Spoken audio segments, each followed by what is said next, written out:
Howdy Patriots, welcome back to the Progressive Playbook. I am your humble dealer, and in the last video we talked about 4 systemic improvements we can make to our K-12 system, which would ultimately create healthy learning environments that empower teachers to try creative new ways to teach their students. And we want to empower our teachers to do this because we've been using the same standard teaching model for the last 100 years. We now live in the age of the internet. Surely there are innovative new methods we can test out. I'm going to give you 4 of them, and you'll want to stick around for number 4, which is the most radical. But I'm going to start with an idea that completely flips the standard model on its head. It's called the flipped classroom.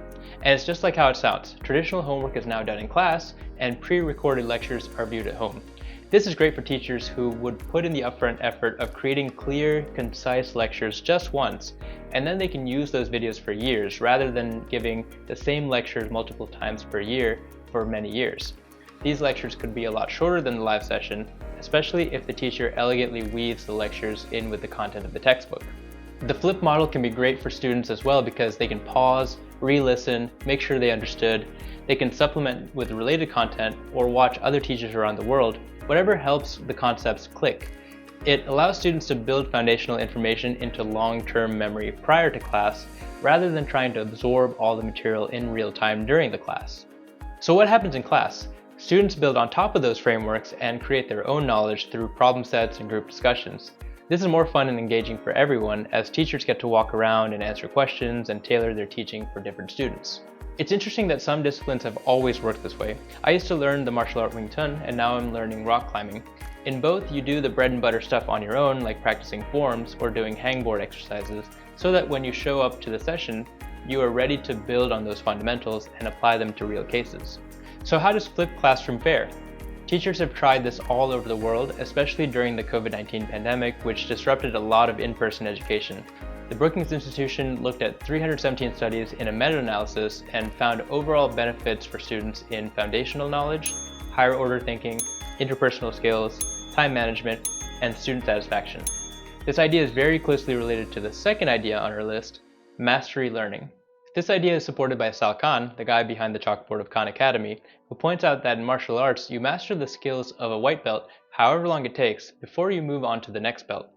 Video games work this way too, by the way. If you haven't struggled through some of the earlier Donkey Kong Country 2 levels like Bramble Blast, good luck trying to navigate the winds of Animal Antics or racing against a rival parrot in Screech's Sprint. Similarly in climbing, you don't even know how to start some of the harder climbs until you've mastered the concepts that the easier climbs were trying to teach you. It also helps to have a teacher who is more interested in you mastering the concepts rather than trying to achieve certain milestones by certain deadlines. I'm learning climbing from Mrs. Dealer. She's an encouraging, patient teacher who senses the gaps in my knowledge and also when I've had enough. That's important because climbing is a very scary sport. Taking a fall is really scary, and if you associate something very strongly with fear or any other negative emotion, you're not going to want to do it. So why don't we do school this way? So rather than grading a student for gaps in knowledge and then just moving on, students should be allowed to work through as many online problem sets as they need to master the concepts. Because maybe it's those accumulating gaps in knowledge that cause people to say, I'm not a math person. Speaking from personal experience, I hit several walls when I was learning math, but I was fortunate to have an engineer for a dad who spent nights working through those problems with me, patiently guiding me through my frustration, and perhaps because of it, both my brother and I went on to study engineering. Salman Khan has a really uplifting point about this. If we were to go 400 years into the past to Western Europe, which even then was one of the more literate parts of the planet, you would see that about 15% of the population knew how to read.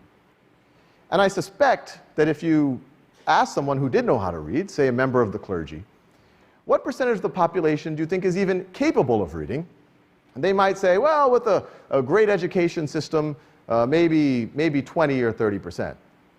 But if you fast forward to today, we know that that prediction would have been wildly pessimistic, that it's pretty close to 100% of the population is capable of reading.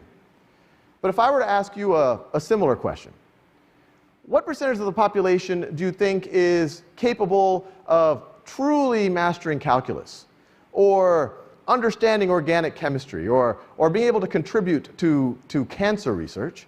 A lot of y'all might say, well, with a great education system, maybe 20, 30%. But what if that estimate It's just based on your own experience in a non-mastery framework. Your own experience with yourself or observing your peers, where you're being pushed at this set pace through classes, accumulating all these gaps. Even when you got the A, that 95%, what was that 5% that you missed? And it keeps accumulating all the way that you get to a more advanced class, and all of a sudden you hit a wall and you say, oh, I'm not meant to be a cancer researcher. I'm not meant to be a physicist. I'm not meant to be a mathematician. And I'll link the full TED Talk in the description, and I encourage you to watch that and some of his other ones because they're all wonderful. Khan Academy has helped millions of students fill in those knowledge gaps, and studies on mastery-based learning show it decreases aptitude variability between students, improves student self-esteem, and improves knowledge retention. And speaking of knowledge retention, I remember seeing this chart when I was in high school, and don't worry about the numbers, those are probably bogus, but I remember seeing this chart and thinking, what better way to demonstrate full mastery of a subject if we were able to, number 3, teach students to teach. This is related to the concepts of project-based learning, where students are given a team project that they present to the class, or challenge-based learning, where teams try to solve a real-world or futuristic problem. Some of my strongest memories of school are when I did these sorts of projects, whether we were in English class and we had to film a commercial, or history class where we acted as mock news anchors, or physics where we made roller coasters out of toilet paper rolls, or calculus when we had to maximize the amount of candy we could sneak into movie theaters. The idea was always to improve student engagement and social skills and to give kids a sense of purpose by applying their knowledge to solve real-world challenges. Project and challenge-based learning kicks it to a new level by making this the bulk of the learning, prioritizing the bottom half of this chart, and studies do seem to show improved test scores as a result. But what I'm suggesting is something slightly different. I facilitated this high school program during the summers where we gave students the chance to take a deep dive into a topic and come up with their own mini lectures, so they wind up really having to learn their topic. It also builds a lot of soft skills all at once, like public speaking, keeping people's attention, and how to structure ideas and lesson plans. There's no pressure of grades or anything. It's already a tough thing to ask for students to present like this, but it did give great chances to receive feedback from the teacher and the class on what things they liked and what things could be improved. And as a bonus, it may have given everyone a newfound respect for the teaching profession. This is important because I think the art of teaching is going to be an increasingly valuable skill. We often describe a world with respect to the flow of money, the currency we use in our network of consumers or producers of goods or services. But when you have automation and AI taking over the production of those goods and services, what's left for humans to do? A lot of the human interaction stuff. The beauty of automation is that it could create more teachers, leading to smaller classroom sizes. I have a vision for a world that treats knowledge as the new currency, being continuously exchanged in a network where everyone is a teacher and a learner. We want to make sure we are preparing our young people for a rapidly changing world, and I don't think the answer is more education, but rather more efficient education. This is where I think, number 4, skills-based learning comes into play. We're used to the standard subjects of English, social studies, science, math, but I think K-12 is where students ought to be taught real-life skills like how to eat healthy or to improve focus and mental health through meditation, learning how to learn, manage their finances and their time, tackle societal issues, resolve conflicts, and identify fake news. Finland even has a media literacy program where they teach children how to critically analyze news articles and segments. Media literacy is not one single subject. It's taught across all subjects. For example, in Finnish language and literature, we teach the basic skills. We talk about fake news, source analysis, media criticism. Then in maths, we might focus on statistics and algorithms. In art classes, students learn about images, how photos are edited. In history class, we discussed an air raid that took place during the Second World War and thought about how the same incident could be taught differently depending which side the country had fought on.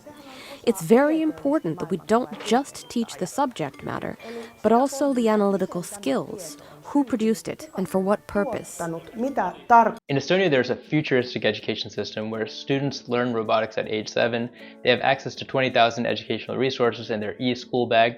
They do all homework and school tests digitally, and sometimes they're even taught using virtual reality.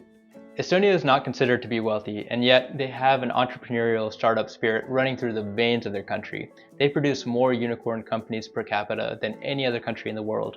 And it all starts with their education system, as students are constantly exposed to advancing technology as well as partnerships with companies. Secondary and tertiary education have extensive work experience programs to prepare students for the real world. So all this gets me thinking, Who needs rigid subjects altogether when you can instead design classes where the major skill is the focus? So, for example, instead of a history class, what if you had a storytelling class where students are taught to apply the English language, to become captivating speakers who can craft visually stimulating presentations and use geography to put their audience in the right place and time, to feel what it's like to live in that time while they experience these historical or prehistorical events? Or how about a critical thinking class where students read science fiction and use that as inspiration to design their own futuristic world? They have philosophical debates and practice argumentation with concise writing. They solve hypothetical scientific problems using their knowledge of chemistry and biology. They use their knowledge of politics and economics to design new systems of commerce and resource distribution. And math and physics are already so intertwined, doesn't it make sense to integrate them more into our teaching?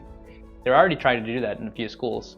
The point is, these subjects aren't happening in isolation. They're being applied in the real world, and I think that connection has to be made for school to be meaningful for students as they look forward to their careers.